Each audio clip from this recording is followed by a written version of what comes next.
today I'm going to be performing a couple activities to demonstrate 4 different muscular groups we can identify in our bodies. The first muscle group we're going to be looking at are the muscles of the head and neck, which are axial muscles. So the first action I'm going to be doing is chewing, as I'm currently chewing some gum.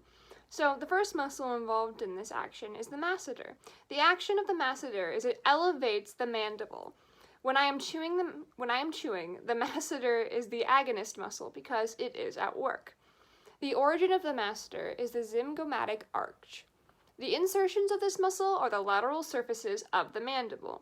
Another muscle involved in this process is the temporalis. The temporalis also elevates the mandible.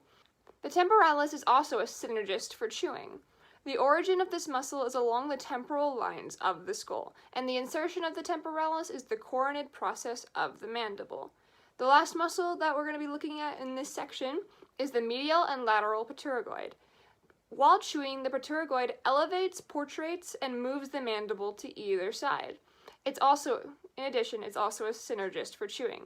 The origin of the pterygoid is the inferior process of sphenoid, and the insertion of this muscle is at the medial surface of the mandible. As you can tell, all 3 of these muscles are very close and connected as they are all used for the same action of chewing. They're all around this area, and you can also tell from the image above where they all are. The next group of muscles we're going to be looking at are the muscles of the spine, which are also axial muscles. So the 2 muscles we're going to be looking at for this muscle group are the splenius capitis and the semispinalis capitis. These 2 muscles can work together when we do an activity such as stretching our neck, which you often do in yoga. These 2 muscles work together to either extend the head or tilt the head back. So the action of these muscles is seen through the extension of the neck. These muscles are both agonists as they are both at work when I move or stretch my neck. Now, for as far as the splenius capitis goes, its origins are the spinalis processes of lower cervical and upper thoracic vertebrae, and its insertions are at the mastoid process, the base of the skull, and the upper cervical vertebrae. For the semispinalis capitis, the origins are the spinalis processes of lower cervical and the upper thoracic vertebrae, and its insertions are the base of the skull and the upper cervical vertebrae. Next group of muscles we're going to be looking at are the muscles that move the arm, which are all appendicular muscles. So to go off what we just did, we're going to do another yoga stretch. So this activity performs and will show you 3 of the muscles in this group. So the stretch we're going to be doing is moving your arm and just stretching it out.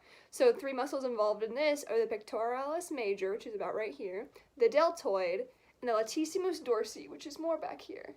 So when you do this, the deltoid is in charge of the abduction at the shoulder, your pectoralis major is in charge of the medial rotation at the shoulder, and the latissimus dorsi is in charge of the extension, and if you want, the medial rotation at the shoulder. So the last group of muscles we're going to be looking at are the muscles that move the hand, which are all appendicular muscles. To demonstrate 2 of these muscles, we're going to be giving a thumbs up. So first we're going to look at the abductor pollicis, which abducts the thumb, and that muscle is about right here, and you abduct the thumb. And then next we look at the extensor pollicis, which extends the thumb, and that muscle goes from here and then goes like further down into your arm. And now we can give a thumbs up and be done with our project.